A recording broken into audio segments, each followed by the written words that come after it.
So I've got the ricotta, which I have lightly whisked,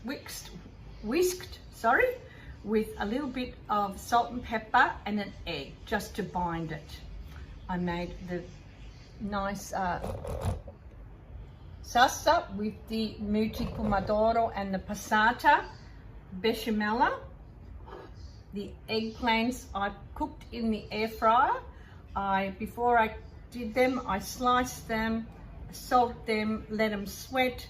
When they've sweated, I wiped them down with paper, and then I put them onto the greaseproof paper in the air fryer, and I lightly put a little bit of olive oil. It just makes it a lot easier than frying them, and it's a lot better for you. I've got the traditional mozzarella, grana padano cheese. You can use Parmesan or pecorino.